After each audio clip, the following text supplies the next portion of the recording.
मानिस जन्मिएदेखि नै सफल हुन खोजिरहेको छ। सानो बच्चा विद्यालयमा सफल हुन खोज्छ, युवा प्रेममा सफल हुन खोज्छ, व्यापारी धनमा सफल हुन खोज्छ, राजनीतिज्ञ शक्तिमा सफल हुन खोज्छ। सबै दौडिरहेका छन्। तर म तिमीलाई एउटा प्रश्न सोध्छु, यदि सफलता यति धेरै मानिसले खोजिरहेका छन् भने किन सफल भनिएका मानिसहरू पनि भित्रभित्रै दुखी छन्? किन उनीहरूलाई निद्रा लाग्दैन? किन उनीहरूलाई शान्ति भेटिँदैन? किन उनीहरू अझै केही खोजिरहेका हुन्छन्? किनकि सफलता र सन्तुष्टि एउटै कुरा होइनन्। समाजले तिमीलाई सफलता सिकाउँछ तर आनन्द सिकाउँदैन। समाजले तिमीलाई पहिलो हुन सिकाउँछ तर आफूलाई चिन्न सिकाउँदैन। समाजले तिमीलाई अरूभन्दा अगाडि जान सिकाउँछ तर आफ्नै भित्र जान सिकाउँदैन। तिमीले कहिले विचार गरेका छौ, जुन दिन तिमी जन्मियौ त्यो दिन तिम्रो हातमा कुनै डिग्री थिएन, कुनै ब्याङ्क ब्यालेन्स थिएन, कुनै पुरस्कार थिएन, तर तिमी पूर्ण थियौ। खुसी हुनका लागि केही आवश्यक थिएन। बच्चा सफल हुँदैन तर आनन्दित हुन्छ। किनकि उसले आफूलाई अरूसँग तुलना गर्दैन। तुलनाबाट नै दुःखको जन्म हुन्छ। जबसम्म तिमी अरू जस्तै बन्न खोज्छौ तबसम्म तिमी आफैबाट टाढा जाँदैछौ। समाजले एउटा खेल बनाएको छ। तिमीलाई भनिन्छ अझ धेरै कमाऊ, अझ ठुलो घर किन, अझ महँगो गाडी चढ, अझ धेरै प्रसिद्ध बन, र तिमी दौडिन थाल्छौ। समस्या दौडिनुमा छैन। समस्या यो हो कि तिमीलाई गन्तव्य नै थाहा छैन। धेरै मानिसहरू रेलमा चढेका छन् तर कहाँ जाँदैछन् भन्ने थाहा छैन। उनीहरू केवल भिडलाई पछ्याइरहेका छन्। भिड कहिल्यै बुद्धिमान हुँदैन। भिडसँग केवल सङ्ख्या हुन्छ, चेतना हुँदैन। म तिमीलाई सफलताको एउटा फरक परिभाषा दिन्छु। सफलता भनेको तिमी जे हौ त्यसलाई पूर्ण रूपमा स्वीकार गर्नु हो। यदि तिमी गायक हो भने गायक बन, यदि तिमी चित्रकार हो भने चित्रकार बन, यदि तिमी किसान हो भने किसान बन, तर अरू कसै जस्तो बन्ने प्रयास नगर। किनकि परमात्माले नक्कल सिर्जना गर्दैन, उसले केवल मौलिकता सिर्जना गर्छ। हरेक फूल फरक छ। गुलाबले कमल बन्न खोज्दैन, कमलले चमेली बन्न खोज्दैन। उनीहरू आफू जे हुन् त्यसैमा पूर्ण छन्। मानिस मात्र यस्तो प्राणी हो जसले आफूलाई अस्वीकार गर्छ। तिमीले धन कमाउन सक्छौ, म धनको विरोधी होइन। तिमीले ठुलो व्यापार गर्न सक्छौ, म व्यापारको विरोधी होइन। तिमीले संसार जित्न सक्छौ, म त्यसको पनि विरोधी होइन। तर एउटा कुरा याद राख, यदि यो सबै पाउँदा तिमीले आफूलाई गुमायो भने तिमी असफल भयौ। यदि संसारले तिमीलाई असफल भन्यो तर तिमीले आफूलाई भेट्यौ भने तिमी सफल भयौ। सफलता कुनै गन्तव्य होइन, यो यात्रा हो। धेरै मानिसहरू सोच्छन् त्यो पद पाएपछि म खुसी हुन्छु, त्यो घर बनाएपछि म खुसी हुन्छु, त्यो रकम कमाएपछि म खुसी हुन्छु। तर जब त्यो प्राप्त हुन्छ, नयाँ लक्ष्य जन्मिन्छ, मन कहिल्यै सन्तुष्ट हुँदैन। मन भिखारी हो, जति दिए पनि अझै माग्छ। त्यसैले मनको पछि दौडेर कसैले शान्ति पाएको छैन। सफल मानिस बन्नुभन्दा पहिले चेतन मानिस बन, किनकि चेतना बिना सफलता खतरनाक हुन्छ। अचेत मानिसको हातमा शक्ति विनाश बन्छ। अचेत मानिसको हातमा धनलोभ बन्छ।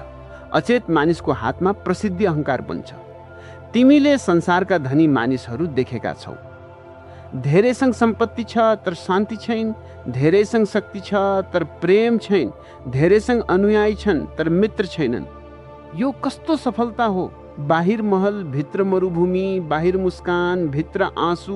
म तिमीलाई एउटा रहस्य बताउँछु। जब तिमी आफूलाई प्रेम गर्न थाल्छौ त्यही क्षण सफलता सुरु हुन्छ।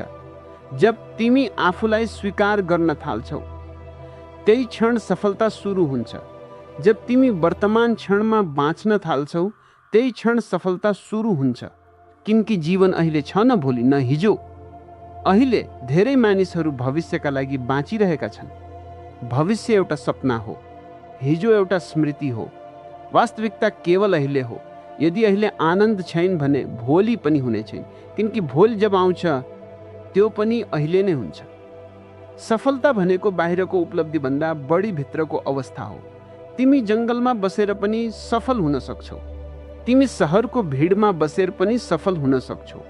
प्रश्न तिमी कहाँ छौ भन्ने होइन, प्रश्न तिमी आफूसँग छौ कि छैनौ भन्ने हो। ध्यान गर, आफूलाई हेर, आफ्ना विचारहरूलाई हेर, आफ्ना डरहरूलाई हेर, आफ्ना इच्छाहरूलाई हेर। बिस्तारै तिमीले थाहा पाउनेछौ। तिमी मन होइनौ, तिमी विचार होइनौ, तिमी शरीर पनि होइनौ, तिमी साक्षी हो। एउटा फूल कहिले सोच्दैन किन फुलें, ऊ केवल फूल छ। नदी कहिले सोध्दैन किन बगिरहेकी छु, ऊ केवल बग्छ।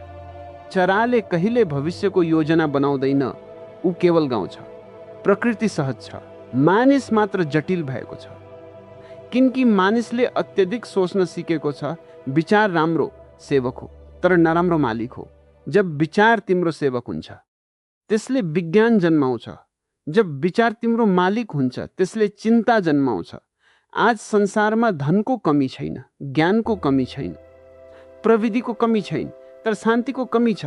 किनकि मानिस आफ्नो मनको मालिक रहेन, मनले नै उसलाई चलाइरहेको छ।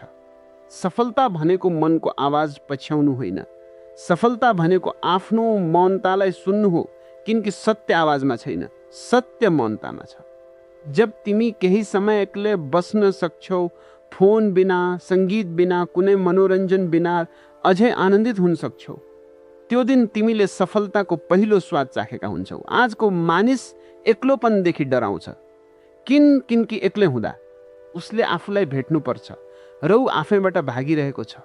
त्यसैले भिड खोज्छ, मनोरञ्जन खोज्छ, व्यस्तता खोज्छ। तर व्यस्तता समाधान होइन, व्यस्तता त केवल भाग्ने अर्को तरिका हो। म तिमीलाई भन्छु, केही समय प्रत्येक दिन आफ्नै साथमा बस, केही नगर, केवल बस। सास आउँदै गरेको हेर, जाँदै गरेको हेर, विचारहरू आउँदै गरेको हेर, जाँदै गरेको हेर। बिस्तारै तिमीले देख्नेछौ तिमी विचार होइनौ, तिमी दर्शक हौ। यही जागरण जीवनको सबैभन्दा ठुलो सफलता हो। धेरै मानिसहरू सोध्छन्, यदि म असफल भएँ भने के होला? म भन्छु, पहिले असफलताको अर्थ बुझ। समाजले असफल भन्यो भने तिमी असफल हुँदैनौ। यदि तिमी आफ्नो सत्य बाँचिरहेका छौ भने कहिल्यै असफल हुँदैनौ। इतिहासका धेरै महान मानिसहरू आफ्नो समयमा असफल मानिएका थिए, किनकि उनीहरू भिडभन्दा अगाडि थिए। भिडले उनीहरूलाई बुझेन। भिडले कहिल्यै नयाँ कुरा स्वीकार्दैन, ऊ सधैँ पुरानो समातेर बस्छ। यदि तिमी साँच्चीकै आफ्नै बाटो हिँड्न चाहन्छौ भने एक्लै हिँड तयार हुनुपर्छ। किनकि सत्यको यात्रा भिडको यात्रा होइन। सफलता प्राप्त गर्नुभन्दा पहिले आफ्नो जीवनलाई प्रश्न गर, के म वास्तवमै यही चाहन्छु कि समाजले मलाई चाहन सिकाएको हो? धेरै सपनाहरू आफ्ना हुँदैनन्, उनीहरू उधारो हुन्छन्। बुबाको सपना, आमाको सपना, समाजको सपना, छिमेकको सपना र मानिस जीवनभर अरूको सपना पूरा गरिरहेको हुन्छ। र जसले साक्षीलाई चिनेको छ उसले जीवनको सबैभन्दा ठुलो सफलता प्राप्त गरिसकेको छ। अन्त्यमा म तिमीलाई यति मात्र भन्न चाहन्छु, संसारले तिमीलाई सफल वा असफल भन्न सक्छ, त्यो उनीहरूको विचार हो। तर राति सुत्नु अघि यदि तिमी आफ्नो हृदयमा हेर्न सक्छौ, त्यहाँ शान्ति भेट्छौ। यदि तिमी एक्लै हुँदा पनि आनन्दित छौ, यदि तिमीले आफूलाई प्रेम गर्न सिकेका छौ, यदि तिमी आफ्नो सत्य जीवन बाँचिरहेका छौ, त्यसपछि तिमी सफल छौ। संसारको कुनै पुरस्कार, कुनै पद, कुनै सम्पत्ति त्यो सफलता भन्दा ठुलो हुन सक्दैन। किनकि वास्तविक सफलता बाहिर होइन, तिम्रो चेतनाको फूल फुल्नुमा छ। र जब चेतनाको फूल फुल्छ त्यही क्षण जीवन उत्सव बन्छ।